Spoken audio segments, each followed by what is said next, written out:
En janvier 2021, le Canisius College de Buffalo, dans l'État de New York, a mené une étude qui a changé notre façon de voir le fait de dormir avec son chien. Plus de 1000 propriétaires de chiens australiens y ont participé. Et les résultats? Il s'avère que certaines choses inattendues se produisent chez ceux qui partagent leur lit avec leur chien la nuit. Alors, de quoi s'agit-il? Avant de plonger dans le sujet, n'oubliez pas de vous abonner à notre chaîne et de rejoindre notre communauté de passionnés de chiens. Il y a quelque chose de spécial à terminer la journée avec son compagnon à quatre pattes juste à côté de soi, n'est-ce pas? On se glisse sous la couette et sans attendre, notre chien saute sur le lit pour nous rejoindre. Qui pourrait résister à ces câlins qui nous entraînent doucement vers le sommeil? Mais est-ce vraiment une bonne idée de le laisser dormir dans notre lit?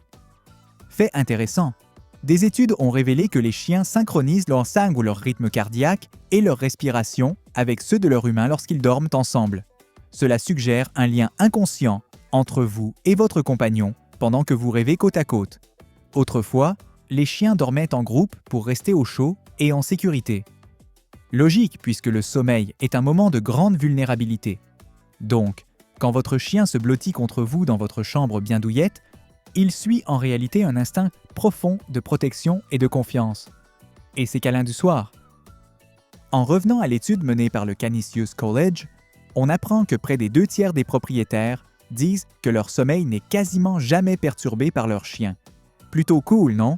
Dans une autre étude, des femmes ont porté des capteurs pendant leur sommeil avec leur chien. Et devinez quoi? Le moindre mouvement du chien augmentait les chances que la femme se retourne ou bouge aussi.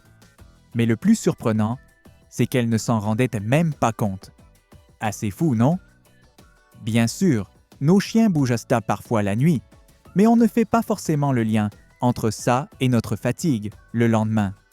Comme si la présence réconfortante de notre chien compensait ces petits réveils. Mais avant de sauter dans le lit avec votre toutou, un petit rappel. L'Académie américaine de médecine du sommeil souligne que des millions de personnes luttent déjà contre des troubles comme l'insomnie ou l'apnée du sommeil. Et un sommeil perturbé, ça dérègle tout dans notre cerveau.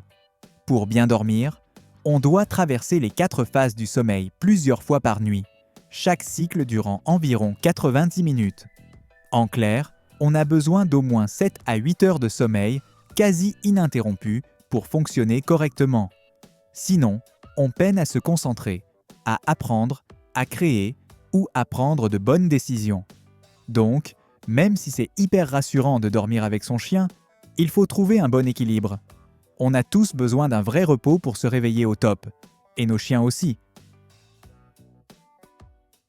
Saviez-vous qu'il existe des chiens d'assistance spécialement formés pour dormir aux côtés de personnes souffrant de stress post-traumatique? Leur présence durant la nuit est apaisante et apporte un vrai réconfort à ceux qui ont du mal à trouver le sommeil, hantés par les soucis de la journée. Des professionnels soumis à un stress intense au quotidien ont même raconté que leur anxiété et leurs troubles du sommeil avaient diminué une fois qu'ils avaient commencé à dormir avec un chien. Le souffle calme d'un chien, la chaleur de son corps, cela peut vraiment apaiser un esprit tourmenté. Et soyons honnêtes, qui peut résister à un chien qui gratte doucement à la porte de la chambre pour venir se blottir contre vous? Avoir un chien à la maison change non seulement l'ambiance générale, mais aussi tout l'écosystème microbien. Des recherches suggèrent que le contact avec nos compagnons poilus et les microbes qu'ils transportent pourrait renforcer notre système immunitaire. Et chez les enfants, grandir avec un chien, surtout la première année, pourrait réduire le risque de développer des allergies plus tard, comme celles aux poils d'animaux, aux acariens ou au pollen. Mais les bienfaits vont au-delà du simple nez qui gratte. Caresser son chien quand on est stressé peut faire baisser la tension artérielle.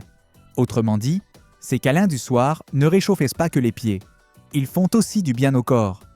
Cela dit, ce même mélange microbien peut parfois contenir des éléments moins sympas, bactéries, virus ou parasites. Si vous avez un système immunitaire affaibli ou une plaie en cours de cicatrisation, mieux vaut peut-être éviter de partager votre lit avec votre chien. Et pour ceux qui souffrent d'allergies ou d'asthme, même les races dites hypoallergéniques peuvent poser problème. Les allergènes ne se trouvent pas que sur les poils. Ils sont aussi présents dans la salive et les squames. Mais bon, c'est une chose de repousser doucement votre chien quand il veut grimper sur le lit, et c'en est une autre quand c'est lui qui refuse votre invitation à dormir ensemble. Beaucoup de chiens adorent dormir près de leurs humains. C'est douillet, sécurisant, et en plus, les odeurs humaines activent directement une zone de plaisir dans leur cerveau. Et vu qu'on passe pas mal de temps dans notre lit à transpirer, il finit par sentir très fort comme nous. Pour un chien qui aime les odeurs, c'est le top du confort. Mais comme nous, les chiens ont leurs préférences.